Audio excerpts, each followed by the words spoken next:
which I think is, to me, kind of the coup de grace of this entire van.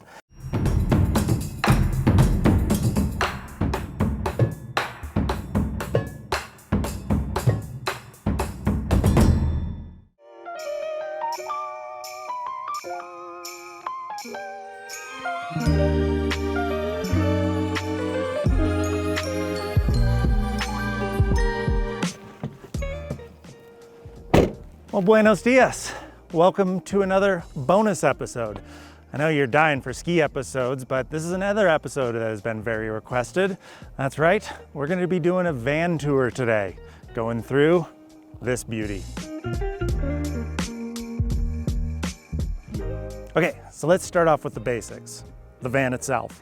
So this van is a 2019 Mercedes-Benz Sprinter. It is a 2500 four-wheel drive version. And it's actually technically all-wheel drive, but the difference between four-wheel drive and all-wheel drive, I'm not gonna get into here. This is the 144, which is the shortest version Mercedes makes of these vans. And the reason I went with the short version is because it's more maneuverable, it's got a larger departure angle for off-road situations, and the van itself is pretty gargantuan compared to all the prior car camping setups I've had in the past. Essentially, the camper. The engine is a 3.0 liter diesel straight six. It's got a 7-speed transmission, but all that doesn't really compare to what's on the inside. So let's get in there.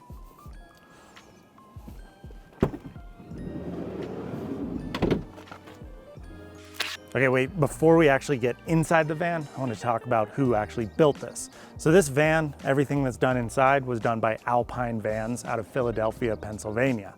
Alpine Vans is Todd Lieberman, Jim Gutenkunst, Adam Killian, and Jamali Bazid. So what sets apart Alpine Vans from the bevy of van builders out there?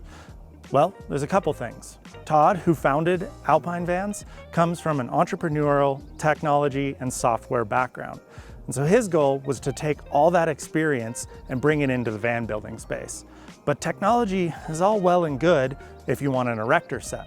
What Todd wanted to do is utilize 3D printing, CNCing, and all this new software out there to build a van that is quick and easy to build, but also has the comfortable soul of a cabin. So the design and layout of this, I worked with Todd at Alpine Vans to kind of build it out according to my needs as a professional skier and this project, the 50. I used some of my experience with Bjarne's van, some of my experience with my prior GFC to kind of lay this out in the best possible way for this project itself. So the first thing I thought of when designing this van was heat. Obviously, I'm going to be using this a lot in the winter. And compared to my prior car camping setups, it was quite a luxury to have heat for the first time. So I've got two Eberspacher heaters, one under the seat here and one under the seat there. That second one we'll get into a little bit later. These Espar heaters are amazing. They run off the diesel fuel from my diesel fuel tank and sip about a ½ liter at full blast per hour. So I'm able to keep this van toasty warm during the winter. The other thing I invested in was this. These are window insulation. These cover the windows to keep that extra barrier of warmth. These are made by Strawfoot Handmade out of Santa Cruz, and they were an incredible investment. Definitely felt the difference by having the window insulation versus not. So this is the kitchen area. So I wanted the kitchen to be facing outwards. So in the summer, you're kind of cooking, you got good ventilation. In here, I've got a Dometic sink and 2-burner propane stove. I've got my isotherm fridge right here, and also a little compartment down below the fridge for all my utensils, knives, and such. The last little bonus item is this guy right here, my little apres table. If I want to cook outside or have a drink outside, got that right there. So now for the dining area. So first thing I actually wanted to talk about was the build itself. So up here, a cabinet, just your basic cabinet with some of my kitchen supplies. But what really separates this cabinet compared to a lot of other cabinets, this is a foam core wood. So it's not solid wood. So essentially it adds an insulation value and also makes the van way, way lighter. This build itself is 2,000 pounds under payload. So what that means is, one, I've got better braking, better gas mileage, and I can load up the van with more stuff while still driving safely. So I want to show you the kind of magic of this dining area. So first off, I got 2 captain's chairs. So you've got seating for 3 with this lagoon table and this handmade wood tabletop. This thing pivots, moves up and down.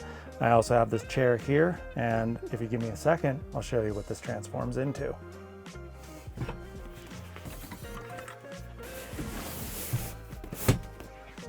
So now we have the dining room that turns into the guest room. So small little bed, put your feet out onto the captain's chair. It even fits me. It's a great little guest bedroom. So in addition to this bed, below it, I've got a little bit of extra storage. This is where I can keep my whiskey. And then below there is where the extra heater is. I have a few extra plugs, but that heater is specific to this closet, which I think is, to me, kind of the coup de grace of this entire van. So that heater is forcing air straight into here, and this is where I put all my wet ski clothes. I even have a boot rack and a glove drying rack built below. So I can turn on that heater right here, turn on for an hour. I got wet clothes, they're spot dry super quick. It's pretty cool.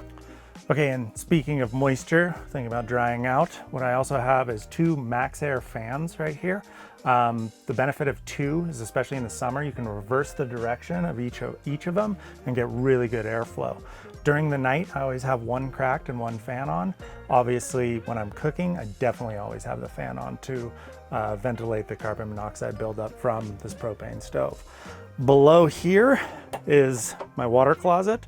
I've got a gray water tank and a freshwater tank. I've got my propane that goes to my stove right here. And then here is where my water pump is that goes directly to this sink and stove.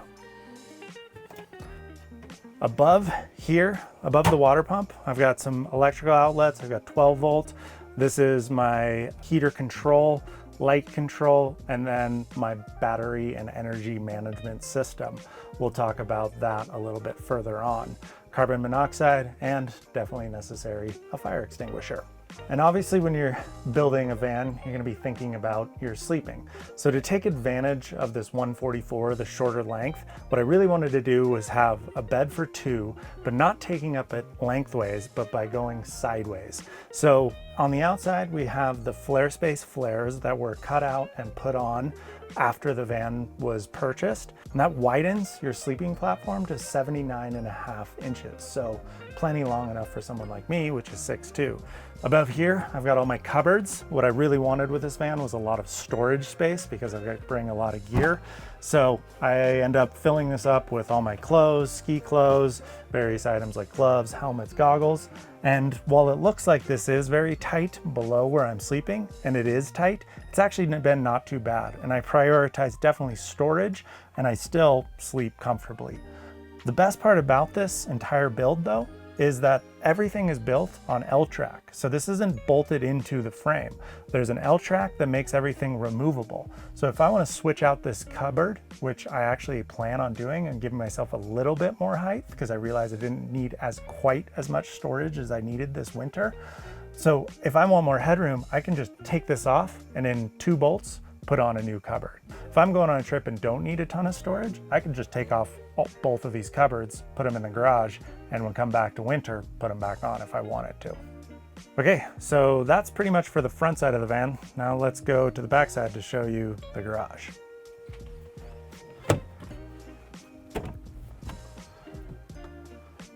So now to the garage. So this is where I keep all my extra stuff, all my camping gear, a lot of my ski gear, and as you can tell, definitely my skis. So this was obviously one of the most priority designs in this whole van, was how to store your skis. So we have a ski rack here that can fit up to 194 skis. Currently I can fit 3 pair of skis. I'm actually thinking about adding a 4th because I figured out I could add a 4th. So I'll be able to carry 4 pair of skis lengthwise. The other benefit is this is kind of a waterproof table that on the other end has a drain that ends up draining outside of the van.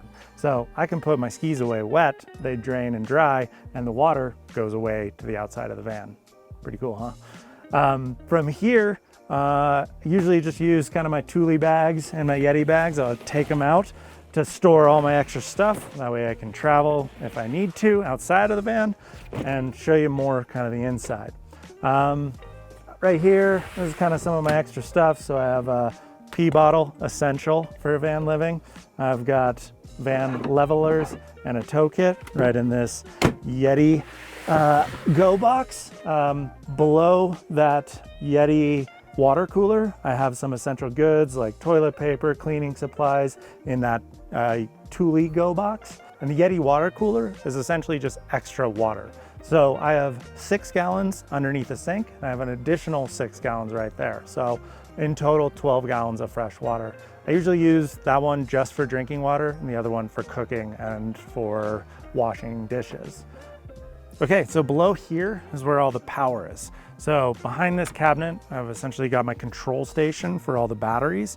And the batteries themselves, I've got 4 Battle-Born batteries. I've got 400 amp hours of 12 volt, essentially 4 kilowatts of power, which is enough power to power a small house, which is pretty necessary for this project. We got a lot of equipment to charge, from all our camera equipment to even things like e-bikes. This van can handle that. Also in there, I've got an air compressor, so I can deflate and inflate my tires. So if I'm in sandy situations and go to low air pressure, if I'm getting back on the road, can up that air pressure off. So pretty useful little deal right there. I also have little accessories that I've kind of built onto this. I've got this Thule van organizer onto this wall. So in the winter, I had this loaded up with all my skins, heli straps, all the accessories. So I pull my skis out, last little items, grab my skins and head off for the day.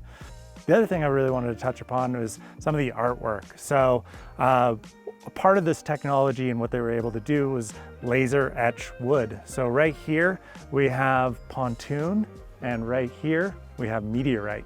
The artwork was done by Leanne Falley, who actually watched our movie Peak Obsession and drew the mountains herself after that. And she sent me the artwork for this, and we got this etched into here. So nice little memory for me. Every time I go to sleep, I get to stare at some amazing mountains. So up on the roof, I have 2 solar panels, each 160 watts, so a total power of 320 watts. I also have some Thule bars up there. That's in case I want to strap on some surfboards or put on a roof box. But I will say the roof is unfinished. I'm going to be doing some changes up there this summer. I will also be adding a Thule sunshade outside on the passenger side above the sliding door. So in the summer, I'll have a nice little outdoor shady living area.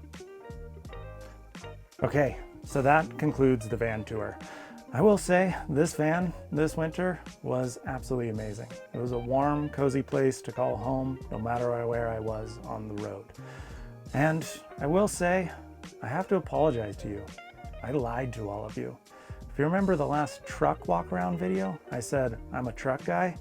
First off, I like trucks. I've always had trucks since my very first truck. They're just more utilitarian than I find for myself and my life than vans. I will say I'm now all about that hashtag van life. That's right, I am a convert. And if you're a convert yourself, definitely check out Alpine Vans. They're doing some pretty incredible stuff in the van building space. You can get packages for building out a van for as cheap as $80,000, which is incredibly inexpensive in the van building world. Otherwise, if you want to do custom, super high-end designs, kind of like the one you saw here today, well, you can do that as well. But check them out. They've already got orders they're building this summer. They've got a long waiting list, but they're cranking them out. I would say get on it if you want to get a van like this for your winter travels. Thanks so much.